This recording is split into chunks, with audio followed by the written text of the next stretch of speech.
And here we are live on Uncharted Conversations. We're back.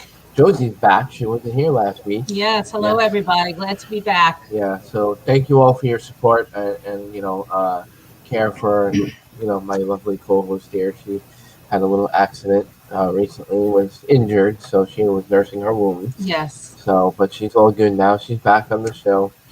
So I want to say hello to everybody. Who did we have on our show last week? We had Katie Foreman, psychic medium. Want to give a big shout out to our last guest that we had. Katie, thank you for doing our show on Uncharted Conversations. Just always want to do that. Make sure we give a big thanks for our last guest. She was a lot of fun. Check her out on Facebook. She does a lot of classes and things and stuff. But we're on to our next topic.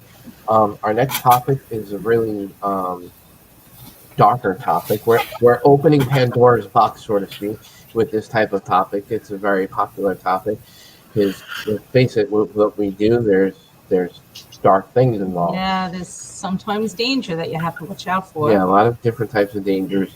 But there's different beliefs about demons, demonology, witchcraft, the occult. We're going to talk about all that stuff all for the rest of the month of June and July. I have awesome guests. I want to introduce this lovely lady that we have tonight. She is Bishop Kristina Rake. I'm going to give everybody a little background just so you have a little bit of info about her before we welcome her on the podcast. We have Miss Archbishop Kristina Rake, is the Primate of the American Apostolic Old Catholic Church, a fully inclusive, independent Catholic jurisdictions of churches around the world. She holds a master's in Theological Studies from Andover Newton at Yale Divinity and is the president and founder of St.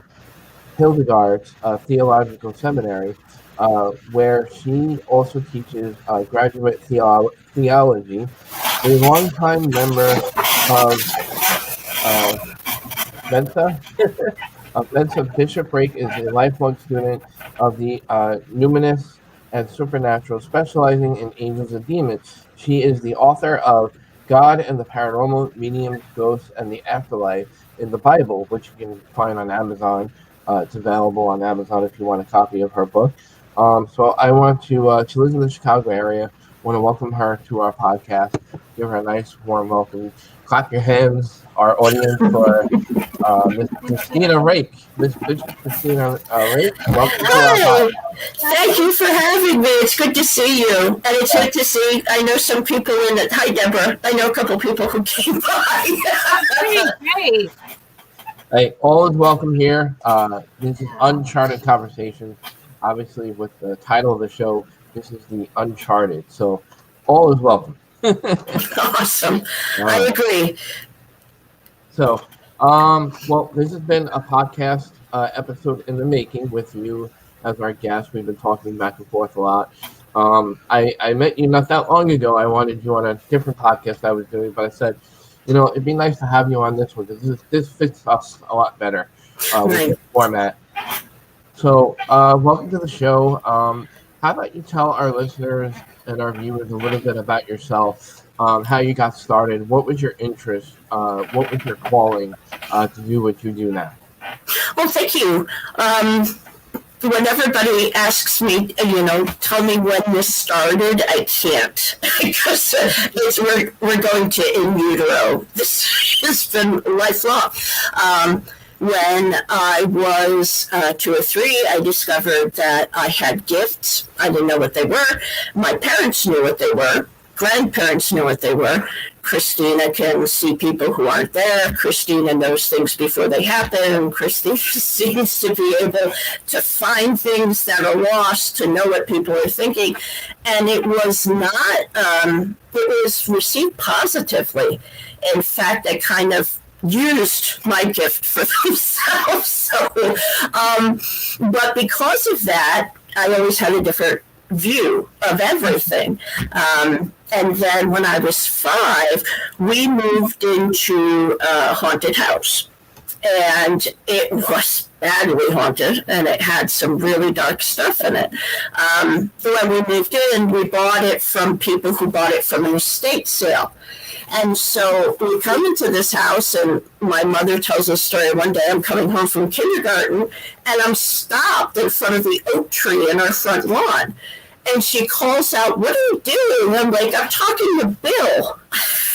And she went flying out the front door thinking there's some kind of pedophile in this tree. And,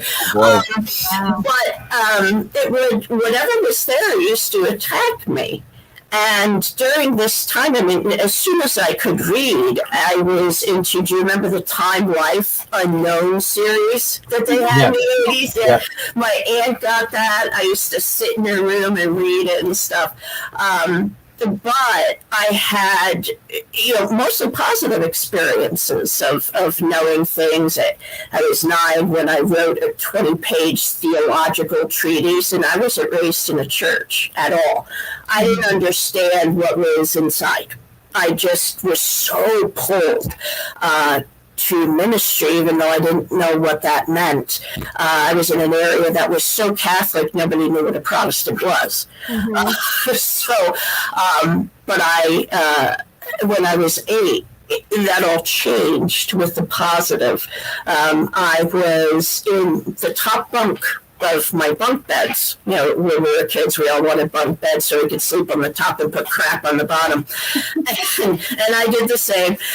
And I woke up in the middle of the night, excuse me, at 3 a.m. These were always 3 a.m. experiences, and I'm sure everybody's heard about that and why. And I went to grab my blanket, and I reached, and my hand went way further than it should have. My mattress, and I was hovering inches next to my bed. Wow. And something hurled me into the dresser so hard that my mouth was bleeding. Oh, wow.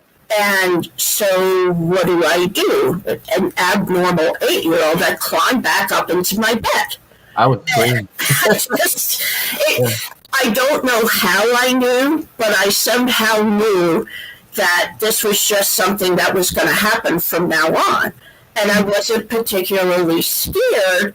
I was just, I don't understand why I was always just accepting. But I had this very close relationship to God and to my guardian angel, and just kind of felt, okay, well, I'm going to go to bed.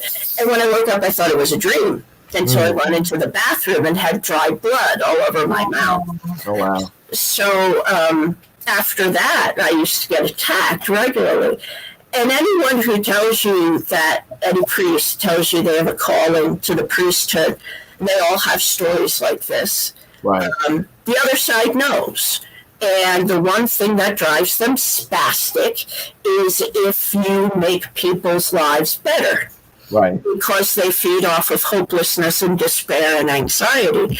And so I dealt with these things along with my gift, and had experiences with Ouija boards. They're certainly happy to share what involved being 12 in a boat on the bay near the ocean with my friend at 4:30 a.m. so we could throw the board into the water. Because the night got so crazy. It was just strange. But all of these bizarre experiences in that house, and then they came with us to our new house, poltergeist activity. I'm a poltergeist, which I believe is telekinetic and not quite as spiritual as others might think. And so lights go out, grids go out, car alarms go off if I'm upset. But all of these things for me were just normal. And my family treated them as normal, as if I had green eyes and a lisp. They were like, oh yeah, Kristina, she talks to dead people and she knows when people are going to die. That isn't that cute? You see my daughter, look at what she can do. Oh, your daughter is a good drawer? That's great. My daughter loves to the bed. And this is what I was used to. But ultimately, I did follow that calling, that itch. And after college, went to seminary to become a Protestant minister. and in studying history, converted to Roman Catholicism, and then wrestled because I was called to the priesthood, but I had lady parts, and they don't like lady parts. So, Yeah.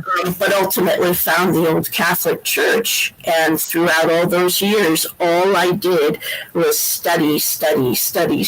Everything I could get my hands on, every experiment I could be a part of, every research project I could, and that's what led me here. Nice. Yeah, it's Wow. it's What a rare. background. It's rare. That was a segue into my what I wanted to say about. It's rare to see such a person with your background so educated in what you do. With the masters that you have in theological studies, and being a member of the church, and all the study you've done with church, and just like what you explained. You don't hear that often coming from a priest or a bishop, or that has that much education, and I admire that about a person. Oh, thank you. It's one of the things I think I was put here to do is to reconcile things everybody thinks are opposites. Right. You've got the women in the priesthood, you've got the paranormal and theology, and the next book that I'm in the middle of and will be doing an experiment on Friday for is science, religion, and spirituality. And when I first moved out to Illinois, I was accepted into the PhD program in applied particle physics at Northern Illinois with just a bachelor's in English. I don't know what they thought I was going to do, but they tested me, and I got an almost perfect score, so they're like, come. And then I got knocked up, so I couldn't. I say that lovingly, it was my husband, but I got pregnant with my first daughter, and I couldn't do it. But it's always been a strong interest in that area. And so people think, science, religion, science disproves God, and that's actually not the case when you really get into it. So, but I'm excited about that book too. Yeah. Well, what was your personal experience, or your experience growing up Catholic, and being involved in the Catholic Church, and what they thought of the paranormal, and about talking to the dead and stuff? Because that's how I was brought up. I'm Roman Catholic, and I was always told, oh, don't do that stuff, whatever. And I'm like, it was taboo, but it especially comes back to in me, the day. but it comes to me. What am I going to do? Right. I was always told, Yeah, back in the day, the church was very taboo about the paranormal. So what was your experience with that? And were they accepting? Well, and here's the thing, and this is interesting. I was raised by a Catholic mother, but my father's side of the family, they came over on the Mayflower, and there's a very strong Native American Delaware tribes, the Onondaga tribes. And so he had a very naturalistic spirituality. He was also a Navy SEAL, so the man grew herbs and was a trained assassin. It's a little bit of an enigma. I was unchurched. I'd been baptized and left to roam the countryside because my mother was very angry at the church for things that had happened. But she also, I would beg to go. I knew nothing about it. We went once a year, and every time we went, they told the same story about the dead guy, the big stone, the angel, and then I couldn't get the cookie from the guy in the dress. That was the extent of my knowledge. And, but when I converted from seminary and came out here, I married my husband in 1999, and our parish needed a teacher. And I had a pretty good background at that point, my master's degree. And my college, I got my bachelor's degree from an all-female Catholic college, Georgian Court in New Jersey, run by the Sisters of Mercy.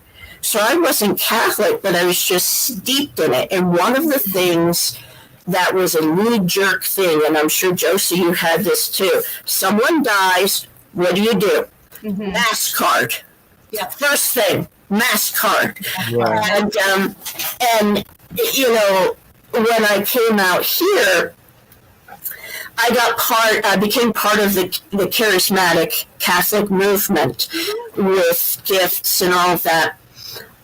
I never would have used the word psychic medium for myself. Mm-hmm. Okay. I didn't think that's what I was. I had the discernment of spirits, which is in the first letter of St. John. I had the ability to, we teach the church militant and the church triumphant, and the church triumphant is the part of the church that's in heaven. And you're allowed to have a relationship with those people. Jesus killed death. And praying with the saints.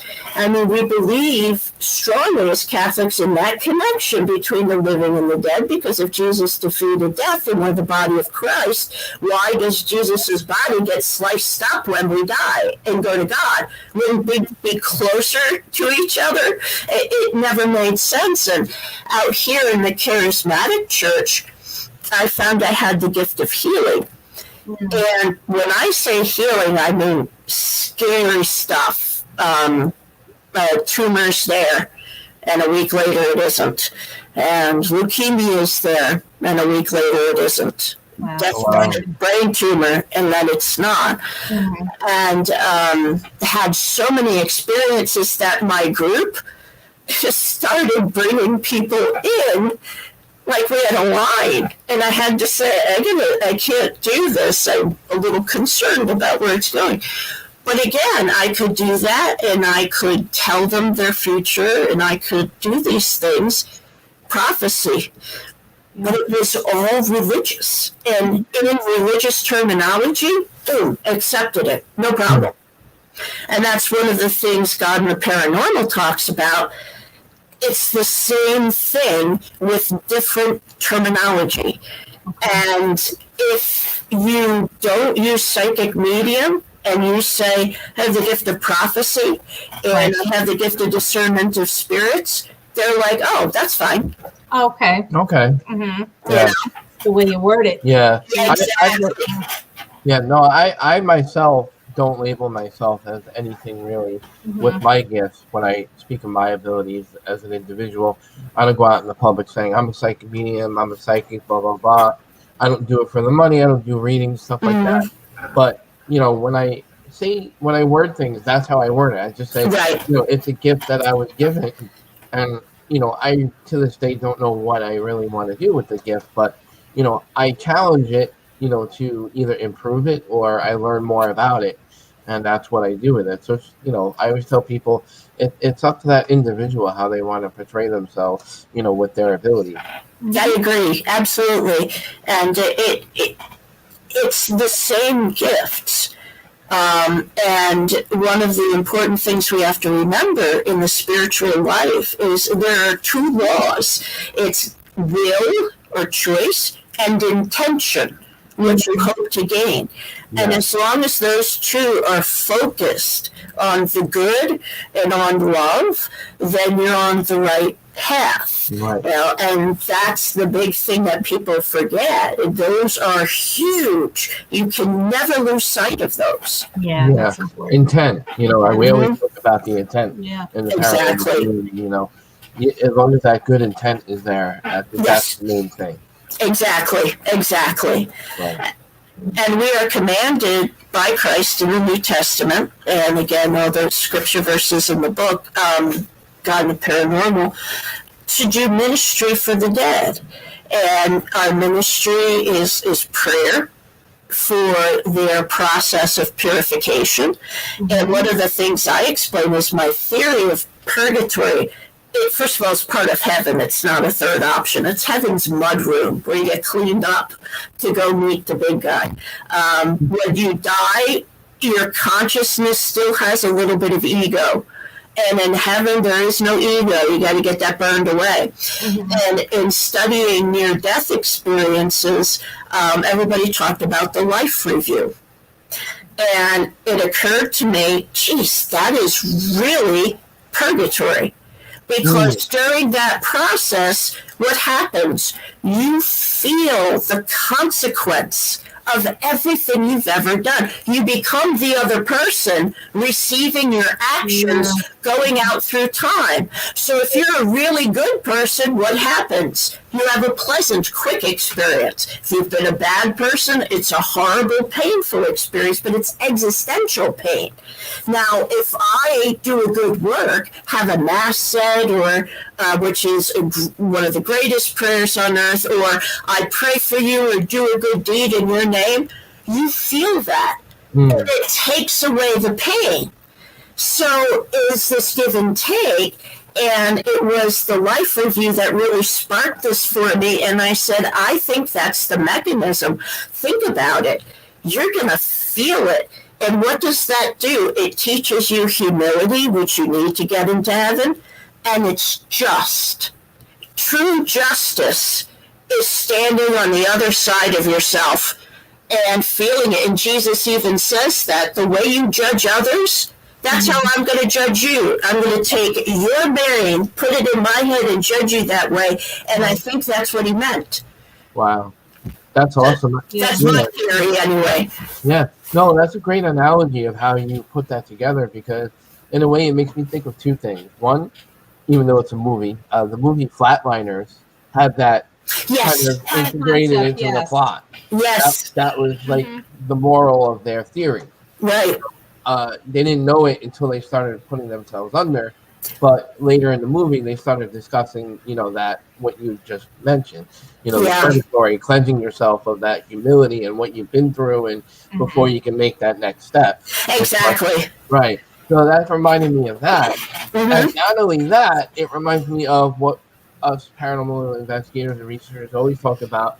Maybe that's why we pick up on a lot of the energy of the residual stuff, and why they still linger here, because they're still holding on to that little bit of energy that's left. Yes, that's brilliant. That's absolutely brilliant, Matt. I think you're right, because you're walking into a quantum entanglement. They're on the other side, but they're entangled in time on this space, on this object. And why wouldn't we pick up on that? Quantum entanglement is a huge part of the spiritual reality. And of course we pick up on that. The things are zinging through us. And so that makes sense, a lot of sense. I really like that. Yeah. I'll credit you when I mention that. No, I'm serious. I'm really big into that. I've had a conversation with Matt Haas. He mentioned this. If you want to put me as a forward in your next volume, I'm okay with that. Exactly, but it's really an important point. One of the other things that I think trips people up with spirituality is time. Time isn't linear in the afterlife. And so we have to remember that if someone visits for them, this could be right after their death, or they could, in their eyes, in their time, or it could be 100 years after they died. For them, there's no sense of that, because on the other side, time is literally all present all at once. And so if we go into a building, we might think the spirit's trapped, but they're not anymore. We may be seeing them at a particular point in their spiritual development, but at the moment we get there, they're way far. So as I explain to people, it doesn't mean that they're trapped or earthbound necessarily. Sometimes they're already gone, they've already moved on, but this is that quantum entanglement. It just involves time being all over the place, That's a good point. Yeah. Excellent point. Yeah. Brilliant on your end. So you quote me, I'll quote you. Exactly. Excuse me. Yeah, no worries. Guys, if you're tuning in late, I always like to do this for those who are just tuning in and listening to our show. We have quite a few people in the chat. Want to say hello to those guys. We have Mr. Russ Robinson is in there. Of course, your friend Deborah. We have Ingrid. Want to say hello to everybody. Guys, we'll take questions later in the show. If it's all right with our guest, we'll take questions in the later part of the show. And, certainly. Yeah, absolutely. So the whole demonology, the whole demon thing, it's a very big controversial subject. Being the paranormal community, religion, the different religions have different beliefs of Yes. it doesn't help really quantify answers for everybody as far as that dark, portion of what we deal with. What's your modern day beliefs and how does how can I word this? How does the church reflect on the newer theories and ideas that are placed by us people in the field, and how does the church kind of relate to that these days? Well, I come from a very Judeo-Christian beliefs in demons, the fallen angels, trying to drag humanity down out of pride and vengeance. Over the years, the church has had very unusual theories about demons themselves. In the 15 and 1600s, right after the Protestants broke away from the Roman Catholics, there was actually a series of exorcism wars, because you could only become possessed two ways, according to both churches. You had to invite it, or it was the witchcraft. And that's why so many witches were burned, because that was the only way you got possessed. And the Protestants didn't believe in Catholic voodoo, what they did during an exorcism, and they would try to deal with the demons in a different way. It was a very fascinating thing. So even the church has evolved its understanding, because while that was happening, you had people like Dr. John Dee, who came up with the Enochian alphabet, and he was a priest, both Protestant and Catholic. He was in England. He was hedging his bets. It was during Elizabeth II and Mary Queen of Scots. He didn't know who was going to win, so he's both.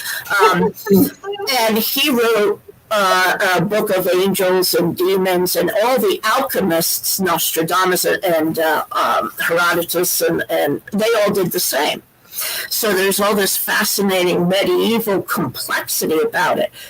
And then all of a sudden it got very sanitized in the church. When the Age of Enlightenment came, there was really a movement away from the concept of personal, sentient, conscious, intelligent, evil forces that were individuals. When they did the movie The Exorcist, I was supposed to have William Peter Blatty, and now I can't remember the name of the director of The Exorcist, in the 70s, they could not find a prayer of exorcism. He found an old book owned by an 80-year-old monk, and it was from the 1600s. It hadn't been amended since 1618, the Roman Rite, because nobody used it anymore. It was all about psychiatry. Yeah. Well, not to interrupt you, William Franken. Thank you. I could not think of it. I had to look it up. I couldn't remember. But now I think that the fact that so many people were in the paranormal, and many without a religious background, they're going into these situations, and they do know a bit, but nobody's really an expert in everything. Like, I couldn't explain much about Muslim exorcisms. I know a bit, or Jewish exorcisms, but they're encountering very strange stuff. And everybody's coming up with theories to try to explain, especially when they encounter evil. Now, if you walk into a building and you smell rotten eggs, you might think to yourself, geez, maybe there's a human body rotting in here. But if you've ever smelled a human body, nothing smells like a human body rotting, right.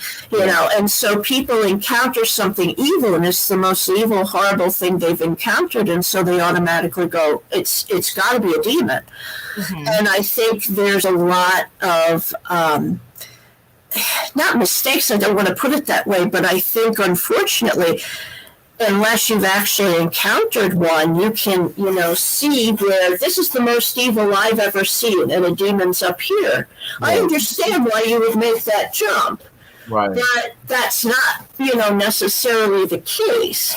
But I think most of the people I've worked with in the field are incredibly open to someone coming in and giving advice.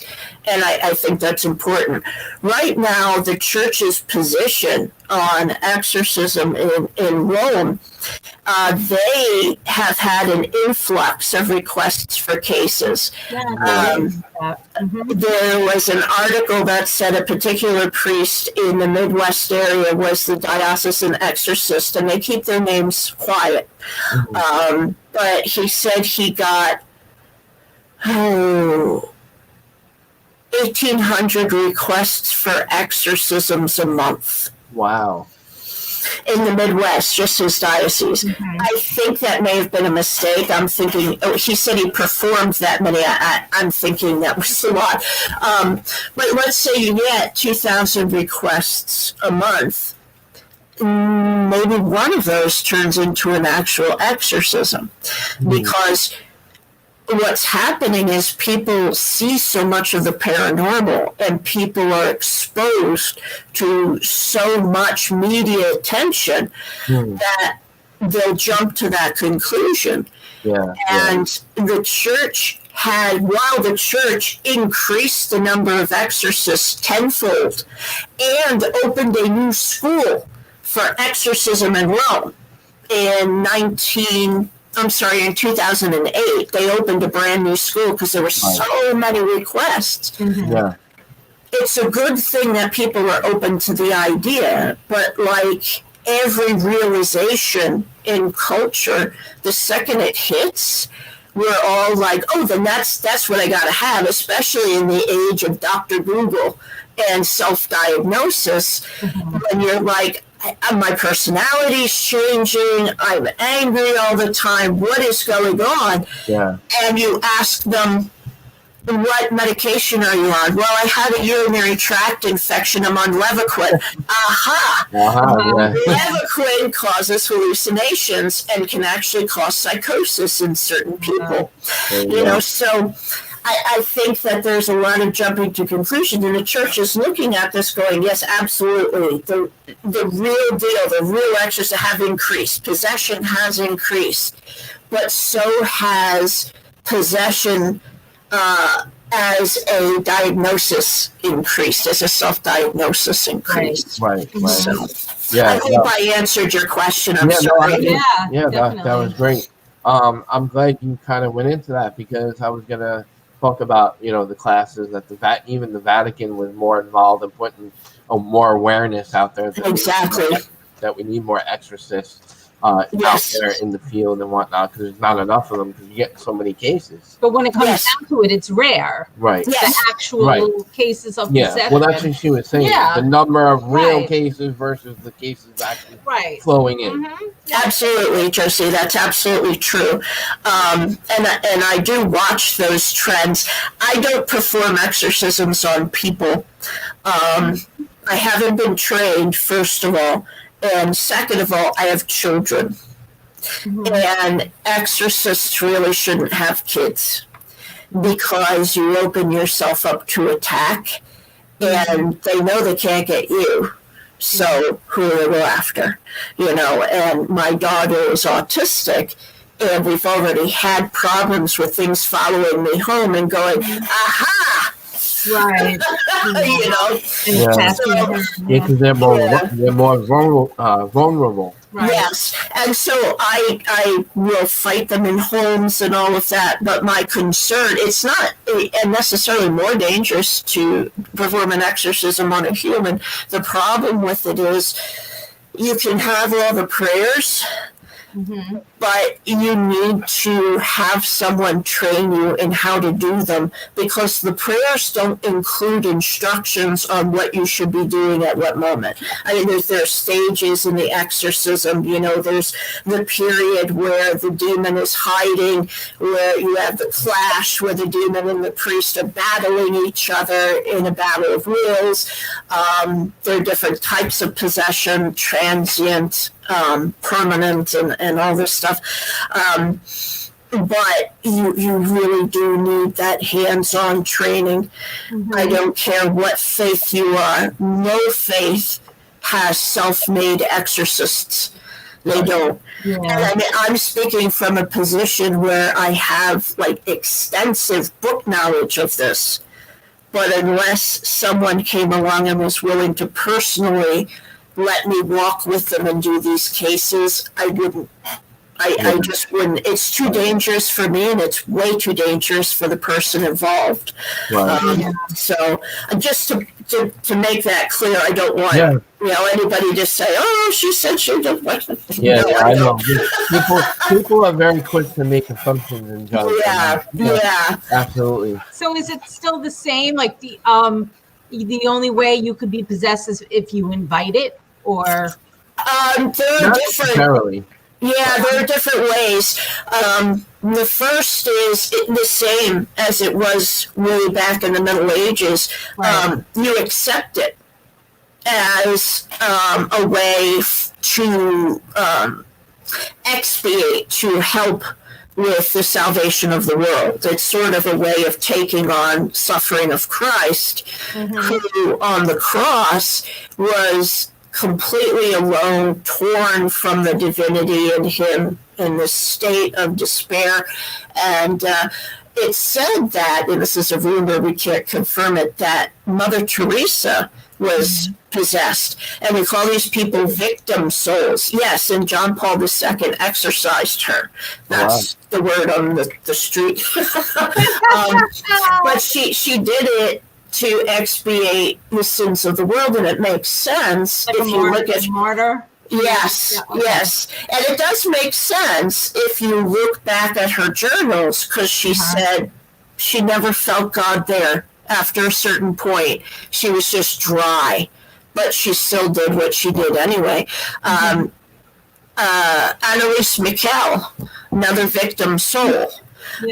She was asked to be possessed, and she accepted.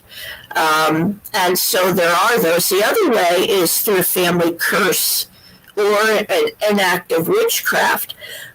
But what happens with those is you do have to accept it, but they wear you down.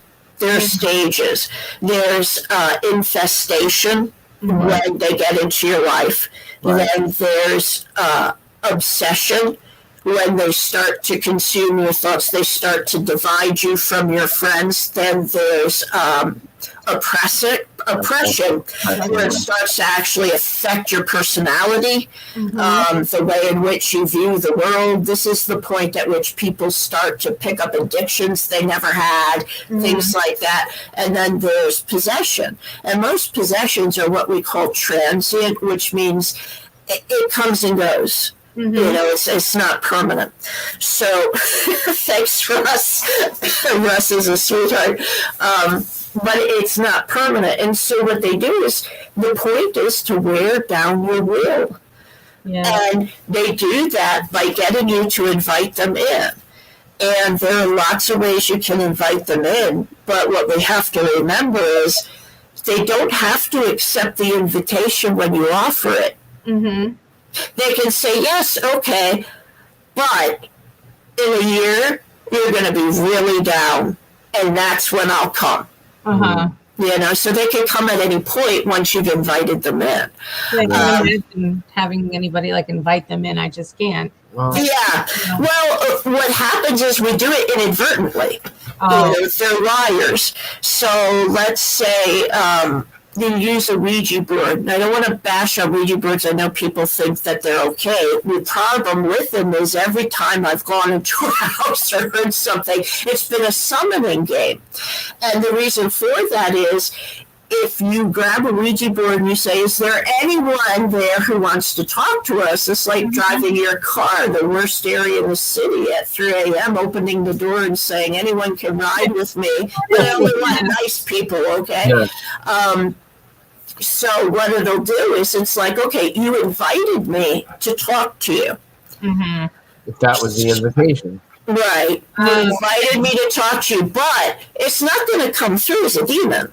And it's not always going to come through. If people had demon problems every time they used the Ouija board, they wouldn't use Ouija boards. But let's say you do it and your brother-in-law is someone they want. You know, then what happens is they come through on the board as, oh, this poor lost guy. His wife is waiting for him. She's sick with worry for him. I'm so lonely. I'm a 5-year-old girl. I'm scared. I don't know what's happening to me. Can you help me? And then they say again, yes. Yeah. You know, can I stay with you? Yes. Because they have to operate. God gives us free will. God will protect us. Yeah, the free But will. if we say come in and we keep saying it, Yeah. you know, they get that foothold because they lie. Yeah. And that's why whenever someone says, well, we saw this little girl, and I'm like, you know, Yeah. Yeah, we always. You always say that. Yeah. Yeah. It's not grandma, it's demon grandma. It's demon grandma. It's not a little girl you're really talking to. Exactly. Why are spirit girls always named Sarah, Emma, or Kate? Yeah. Right? But anyway, it's that's what happens. You know, they trick you. We have to worry too as investigators. We go on investigations and we're like, is there anybody here who wants to communicate with us? And that's how here we are inviting something in. That's where we have to use our best judgment, and that's where our experience comes in. Yeah. We should really know by now what the difference is and the signs are. Exactly. Yeah, well, you do know, but you never know. Right. You know? Yeah, but you don't, because you're inviting anything in. Right. And you can ask those questions in a specific way. Are there any human souls here who need to talk to me? You know, and then it narrows the invitation, which is always a good idea, because they need the open. Yeah. And then they take the opening. And it's not just them, there's ghost possession too, there's spirit possession, which is infinitely more difficult to diagnose. You know, that's a lot harder to diagnose in someone because it looks kind of like demonic possession. There's a change in personality and everything. Right. But what you look for with spirit possession is that it was sudden. It didn't come on slowly.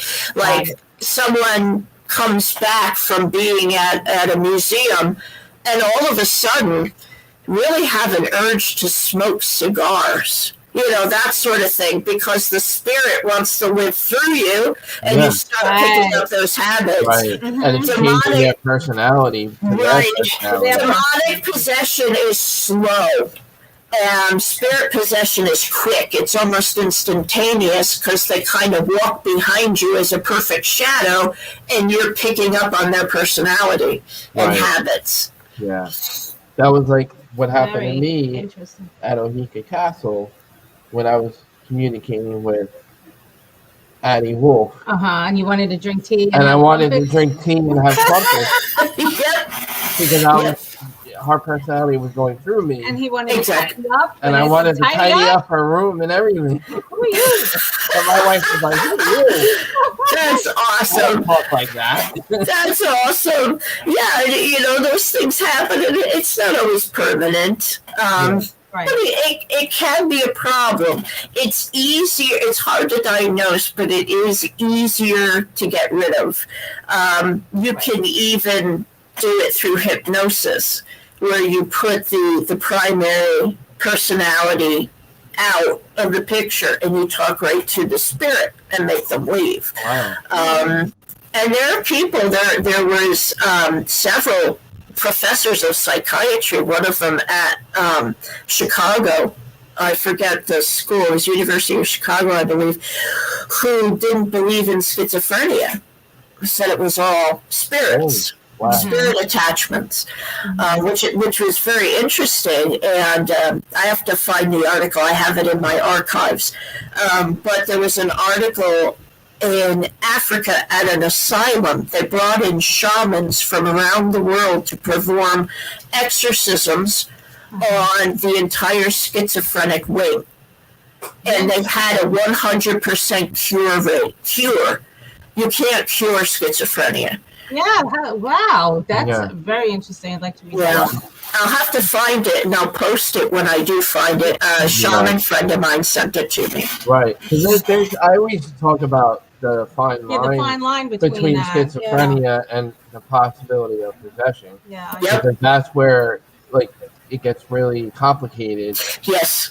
As far as the mental health issues and how to diagnose it. Mm-hmm. Yes, and it's not an either or proposition. You can be mentally ill and have a spirit attachment because the mental illness sort of subverts your will. You can't make a firm no because you're confused. Yeah. And so it's easier for them to get in there because the will is subverted and the personality is suppressed by the medication. Mm-hmm. So it does. You can have both, and when you have both, it stays hidden for a very long time.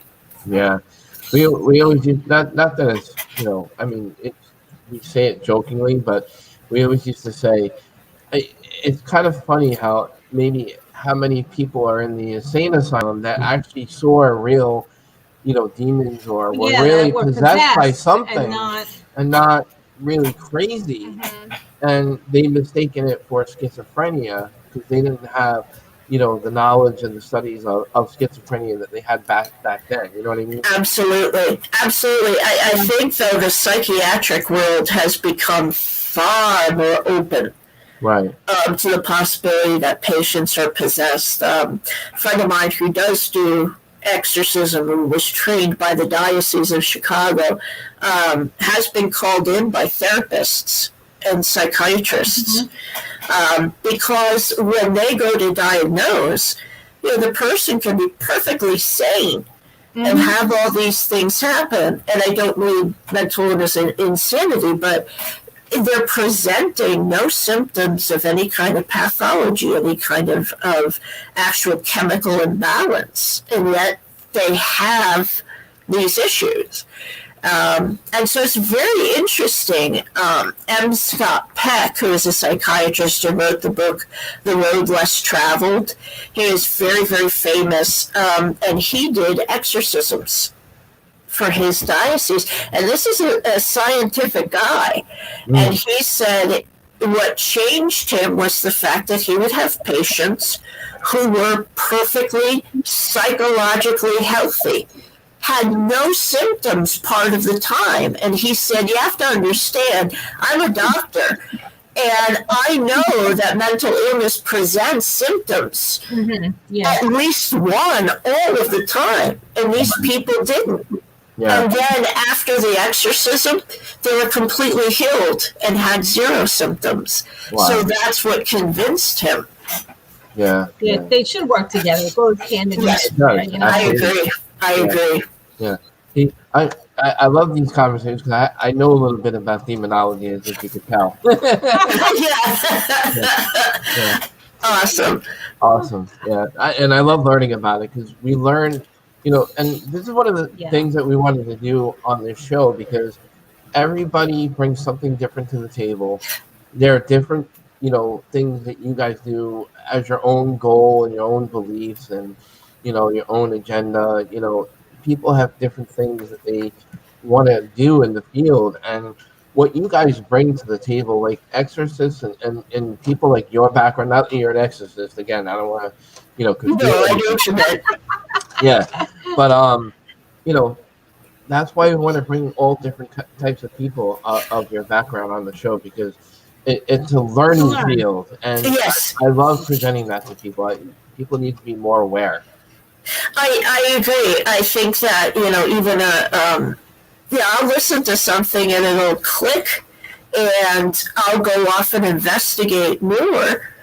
And the people in the paranormal, I think, by and large, are very open to hearing all different theories and to taking into consideration all the different ways you can come at a problem.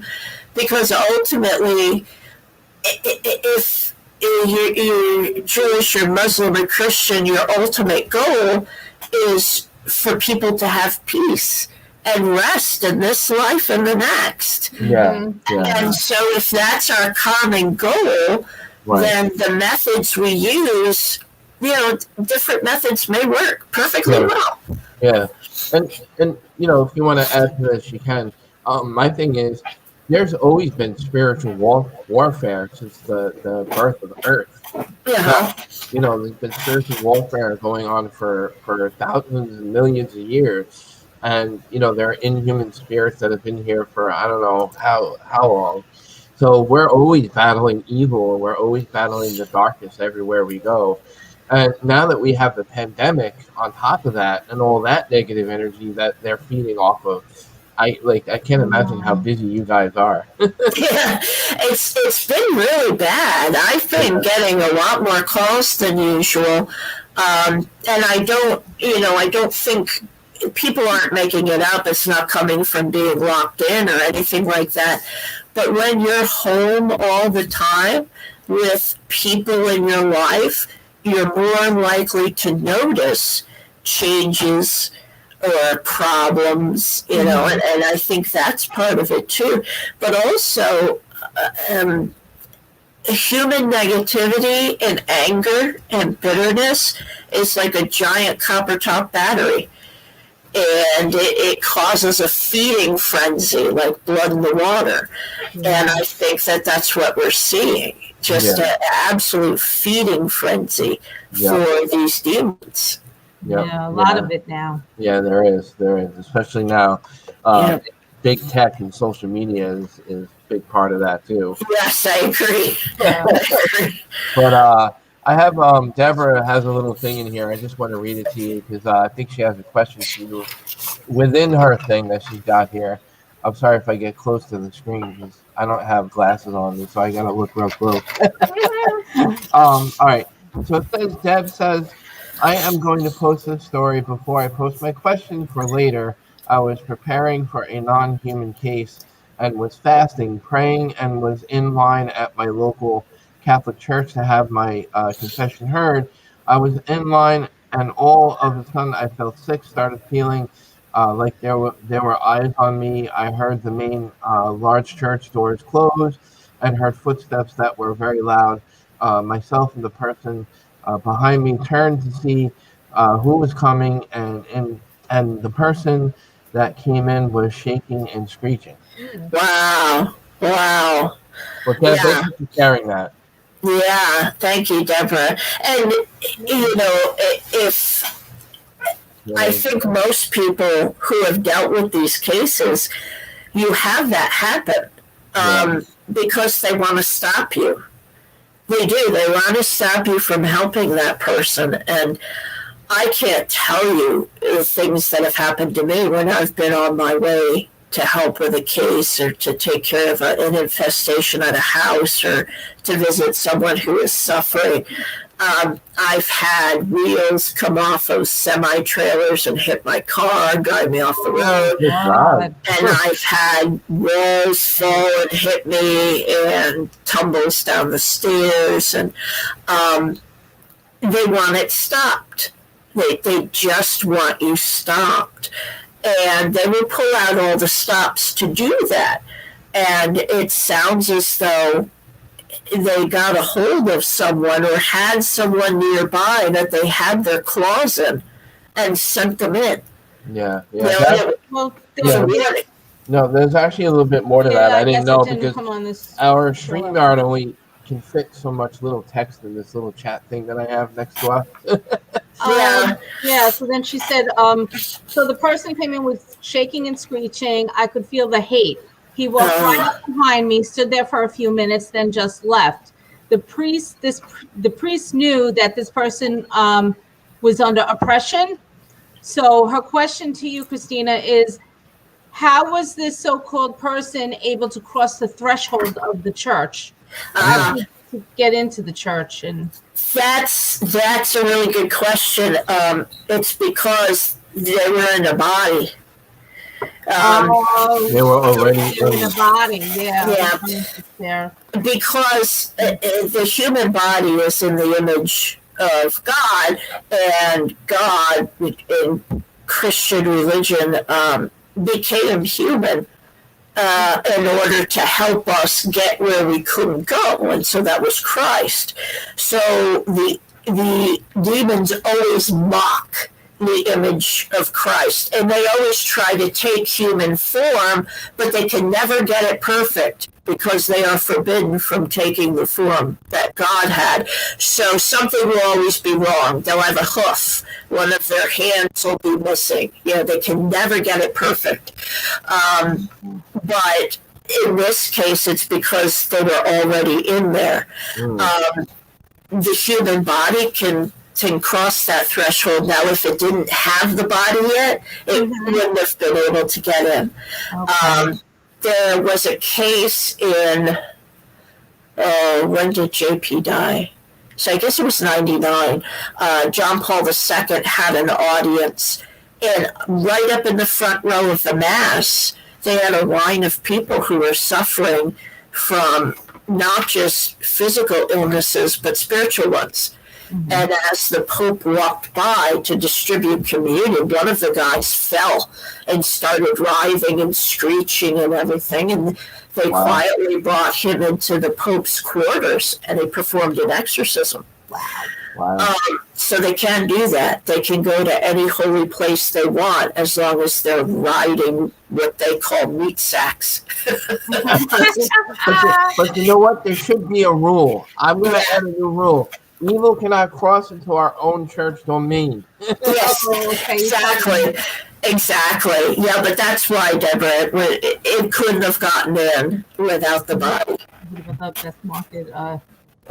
Demon. You want to share the story? No, well, it was both of us actually. Yeah, we actually we had a really doozy of an experience together. Something was totally wrong. Yeah, we were going. Wow. Yeah, we were going. Not to take away your time from being on the show, but real quick. No, I want to hear. Yeah. So we were grocery shopping, going out to take care of our errands, and we're getting ready to go into the store, and we see this guy. Yeah. Like going into the store, he looked just completely off. Something was not right. Something wasn't right. He looked like he was in a trance, like he was. His eyes, his body, his clothing. But he looked like he was chanting because he was like, you can see the mouth kind of going and stuff. And I'm looking at her like, all right, that was just, it didn't feel right either. Yeah, we saw him walking around the store a little. And then we saw him in the store. I was like, what? Yeah. I'm like, what aisle is he in? Then you had an experience and when then we were leaving the store. Yeah, we never saw him again after that. But then leaving, I seen an image of a demon, of what looked like a demon to me, and with what I seen with my own eye, and it was just this like creature looking kind of thing, and it actually even revealed its name to me, which I think was kind of a rare thing. Wow, yes. And when I looked it up, I researched it and I sketched it out because I'm an artist, so I drew it out, and it actually came up in my research, and I couldn't believe that I matched it. Wow. Wow. It is very unusual for them to tell you their name, but if you were to say their name out loud, because they can't read your mind, but if you were to say their name out loud or something like that and get you to talk about it, it brings you in.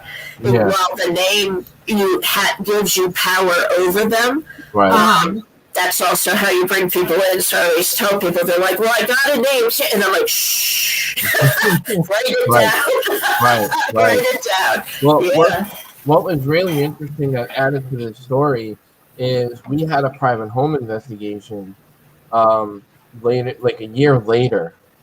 A psychic medium friend told me the name of the demon. Wow. over a phone conversation that I didn't even tell her nothing about, that this was going to happen at a private home investigation, blah, blah, blah, whatever. So later on, when we did the investigation at this house, we actually had on the recorder the name of the demon on the recorder. Wow. Wow. And I was just so blown away by it. I was just like, you got to be careful. If as a paranormal investigator, as a person with gifts, you've got a target on your back, just like I do as clergy. And if it's watching you, it's looking for a chance. It's looking for a chink in the armor, and so your rituals for protection are very important. Just something to think about. And again, that will and intention, I try to explain to people where they're like, well, I just did the Catholic exorcism prayers. And I'm like, are you Catholic? Do you believe in any of that? No. And I'm like, you have to understand, it's not a magic spell. Right. What you believe, your will, is what gives it power. It's not powerful in and of itself if you don't believe in Christ. Or I had a guy who said, I'm a demonologist, I don't believe in God. And I just went, oh, okay. It's a new one. How that works. Yeah, exactly. But if you're using sage and you don't understand why Native Americans use it or what it does, but you were told to do it or you heard about smudging, that may not help. You have to believe that in what you're doing, you have to know what it is, and you have to believe that it'll work. Yeah. Otherwise, it doesn't. And so it kind of goes back to that whole free will thing. Exactly. We're in the image of God because of our will. We have free will, and we co-create the world by giving intentionality to inanimate objects. And I have these scissors, and I use these scissors to cut things for church and everything. These scissors are amoral. They're not good. They're not bad. I could stab someone with them. What I do with these scissors is my will, and that's how all of inanimate objects work. That's how the whole world works.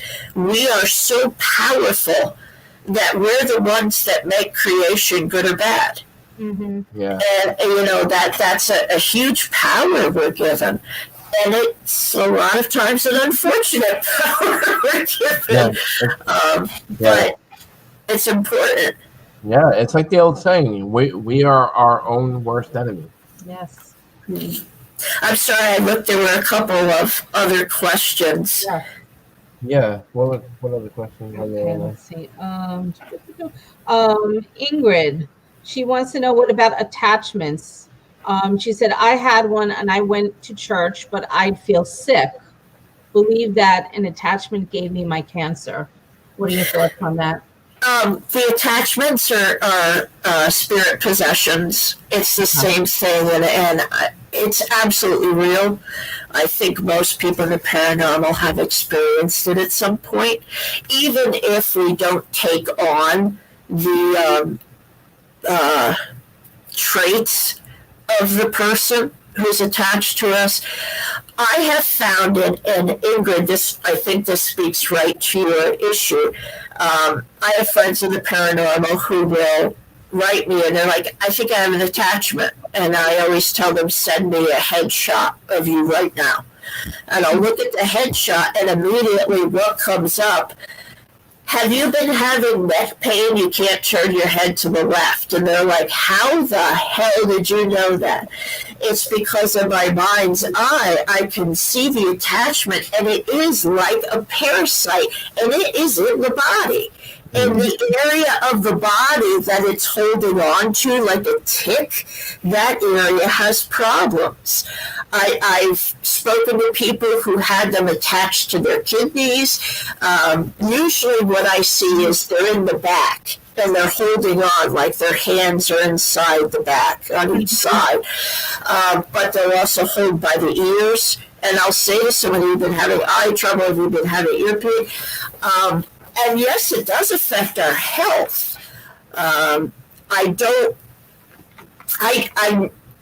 I don't know if it could give cancer. I'm honestly unsure of that, and I wouldn't say yes or no. Right. It's really possible, Right. because the way, and again, here comes the science and the spirituality. Right. The way Right. cancer works is very interesting. Cancer is a forgetting. The cell forgets what it is. Stem cells are undifferentiated. They don't know if they're nerve cells or kidney cells or brain cells until the DNA tells them what they are, and that's how the baby forms. Well, what happens in the body is the DNA breaks, and a new cell is told nothing. I don't know what you are. And the cell's like, I don't know what I am. And it bumps into the next cell. There's straight proteins. And this cell says, I don't know what I am either. And that's what the tumor is. Right. The cells still eat. But the fact that that's how cancer operates, I wouldn't put it out of the picture that there was some spiritual element or something that could break the DNA. Yeah, it breaks them down. Yeah, exactly. So it is possible. I have seen people get very, very ill from a spirit attachment because the spirit was still in the throes of their illness. And so the person suffered from heart pain, when the person died of a heart attack. Yeah, we've had attachments. My advice to people with attachments is obviously do the obvious, which is go to the doctor first and make sure you rule out all the, health issues first. Make sure, your medications are good. Make sure that there's nothing serious going on. Exactly. Get yourself checked out before you call an investigator, because they're going to do the same thing if you call an investigator, and, they're going to check all that out anyway or ask you about it. And it took us 2 years before we called somebody in to do a cleansing in our home. Before we realized that there was nobody that could help us. And at that point, we were like, what do we do? And then that's when we caved in and said, we can't help ourselves out of our own situation. We got to go to somebody with more experience. Yeah. And the attachments are difficult because you really can't diagnose yourself. No.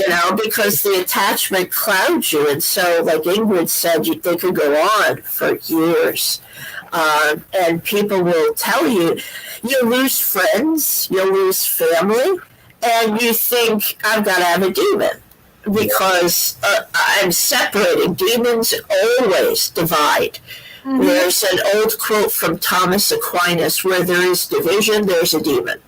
And so you might think that. And really, all that time you've had this parasite. And Ingrid said it was very random, and they are. I mean, it could be anywhere. People die so often in so many places, you never know when it's going to happen. When you're just there standing there, you might walk right through the spirit, and they're like, ooh, fun. And I like it, Yeah. I mean, I can relate to Ingrid because we went through the same thing as she did, because we lost friends too. Because when we came out about us having an attachment, nobody believed us. Right. Our group that we had at the time split up because of it.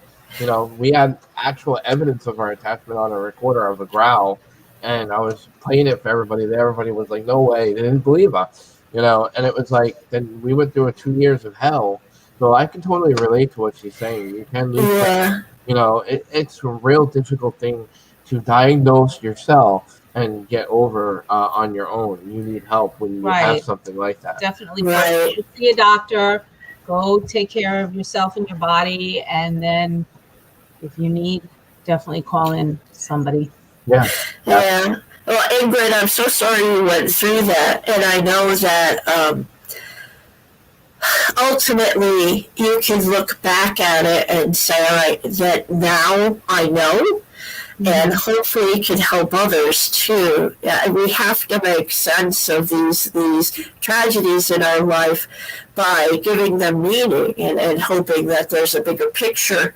And, you're never going to find out why, but that's never the question. The question with life isn't why, but what now?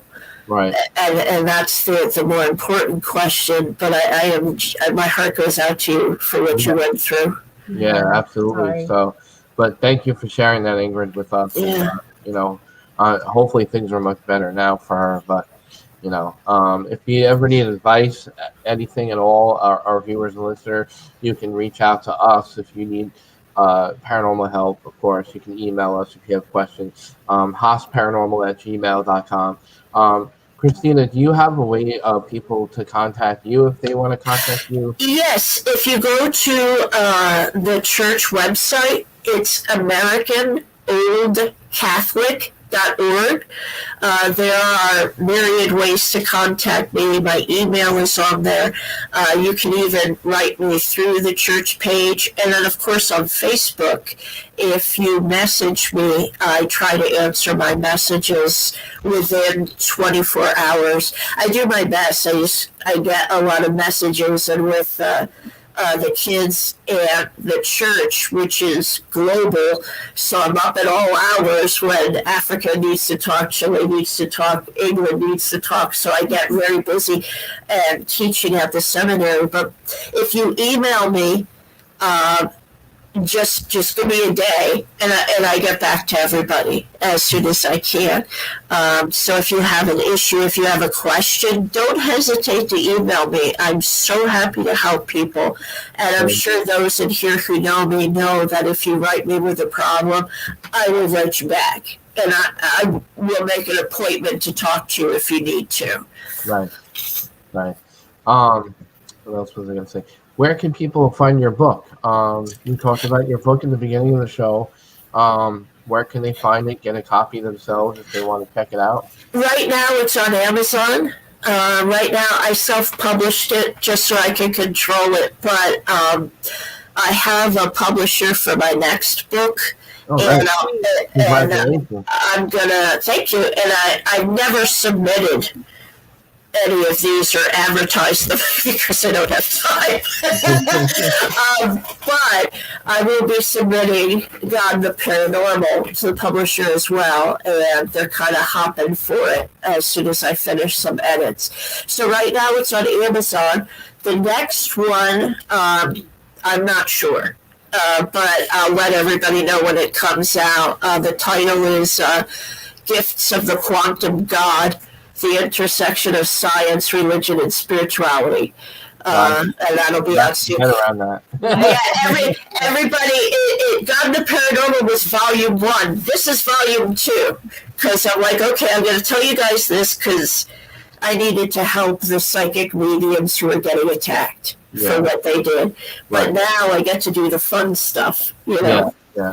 And I want to say this again, even publicly, if they haven't seen my statement already, which is I commend you for writing a book about what you wrote about, because I think it takes great courage and boldness of yourself to write about that particular thing and put it out there, because let's face it, in the paranormal community, there's a lot of harsh critics. I appreciate that. Yeah. I do get pummeled by mostly Christians. No, not so much by paranormal people who are like, thank God you wrote this because I could argue with my mother-in-law and say, you're wrong, look, and they're happy, but I get a lot of reactions from people who have never read it and just react to the title. Well, read it first. Read it, argue with me, that's fine if you disagree, but don't argue with it. It's a 353-page book. It's myriad footnotes. It's heavily researched, and then they're like, but the Bible says this. And I'm like, did you think I didn't talk about that? I promise you, I got to that. But paranormal people, again, are the most accepting people that I've ever known. Just all embracing, all comers, and I love that about this community. Yeah, it's true. Absolutely. So if we can help you get it out there, I will. I put it on our Facebook page. Oh, thank you. I appreciate that. Yeah, no problem. What's your advice for people that want to get involved in demonology or exorcism, What would be your advice for the people that want to learn more about it or think they have a calling for it? What would you say to them? The first thing is you've got to get your spirituality straight. I think too many people jump into demonology because they're agnostic. Honestly, I think they're not sure about God, and finding God is hard. So they want to see a demon and a ghost, and that'll prove to them that there's an afterlife and there's a God. And I don't say that lightly. It's through 12 years of experience now in the paranormal with everybody. So first, you got to get your spirituality straight. Whatever that may be, you've really got to own it. And you have to be willing to invest your entire being into what you believe. Because if you don't have that behind you, they'll take you apart. You have to have a foundation. If you're Native American, if you're Jewish, if you're Catholic, if you're Protestant, whatever it is, you have to have the conviction of your beliefs. You don't battle the demon, God battles the demon. But you're the representative. And they know if you're bullshitting them. Yeah. Absolutely. And they will find every crack and crevice. So you have to forgive your past faults because they will bring them up. And if they take you by surprise and get you angry, you lose. It's not something to be taken lightly. And a lot of people say, well, I want to help people. And I tell them, then go to a soup kitchen. Because that's actually helping people. This is not a way to help people. This is putting yourself in harm's way. Yeah.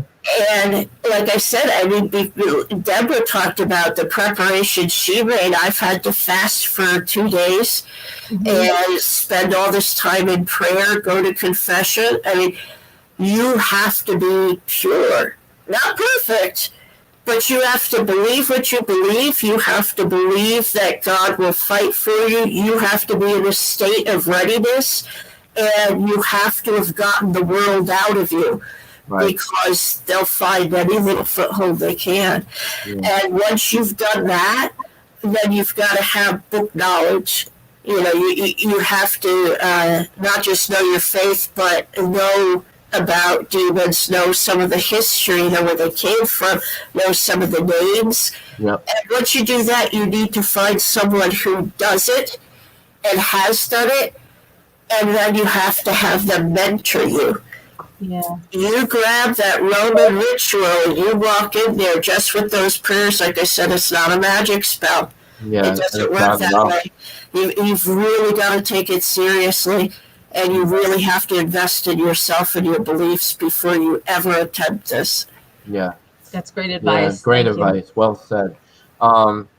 Years ago, when I first started to get into studying demonology, I was taken under a friend of mine's wing that knows about demonology, and you even asked me, are you sure this is like a path you want to take? Because you have to have strong faith. That's what I said. Yeah. And if you don't have strong faith, you ain't gonna go very far. Right. I had a question myself, and I dug deep down inside of me, and I said, is this something I really want to do?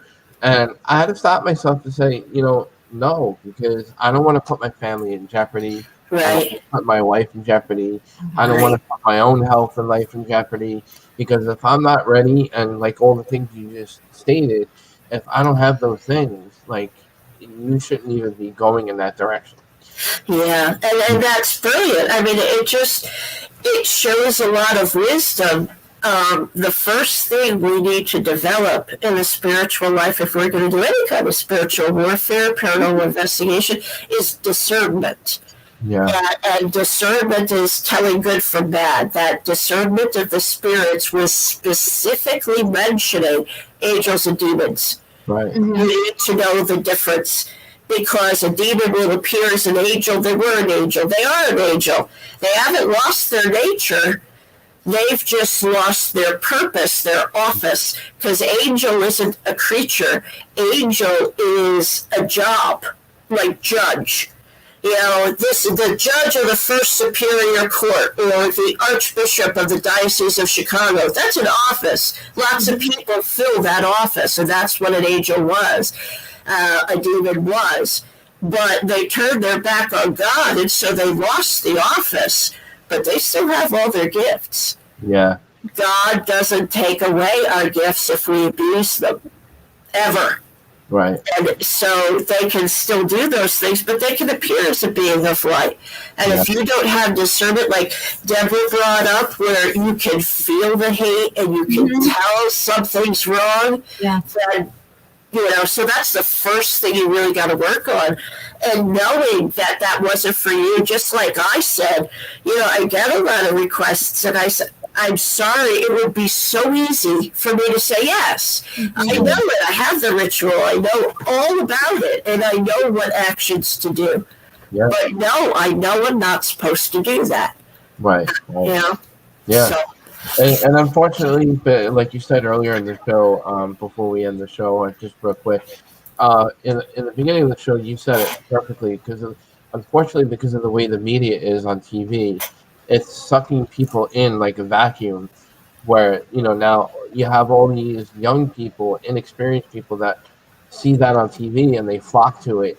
And, you know, now that's something they want to do because they see it on TV. So they think, oh, I can make money doing this because I'm on TV now. And, you know, and they're going to realize it's not that easy of a life. right. And I'm not judging anybody for wanting to do it, for feeling that anger at them for hurting people. Right. I get that. Yeah. You just really have to know yourself, and you have to know what's involved. Yeah, exactly. Yeah. And if that's something, again, that's something they want to do, that's their thing, you know. I'm not stopping you, you know. Exactly. But anyway, we're getting to the bottom of the show. Kristina, I had a great time with you. Oh, me too. Thank you. Yeah, it was a great interview with you, and we'll be in touch. Obviously, you know, Oh, great. Yeah, we'll be in touch, and you know, we'll share your book out there, and we'll get your information out there and whatnot. We'd love to have you on the show again sometime. Oh, absolutely. We can talk about anything. I love all supernatural, from Wendigos to Jersey Devil. Yeah, absolutely. Absolutely. So I want to thank all of our listeners and viewers. Kristina, if you want to stay with us just for a couple minutes, Sure. we'll say our goodbyes after we say our goodbye to our audience. Perfect. Thank you guys for, you know, being with us tonight. Hope you enjoyed our guest, Bishop Kristina Rake, and catch her on our Facebook page, and we'll put the website on our Facebook page. They can follow her and stuff like that. So hope you guys enjoyed another episode of Uncharted Conversations. Do you have anything else to say? No, it was a great episode. I enjoyed myself. I hope so. Otherwise, all right. Next week we're gonna have I just have to confirm it with them, but we're gonna have duo Demonology, Mr. Carl Johnson and James Anito, two demonologists.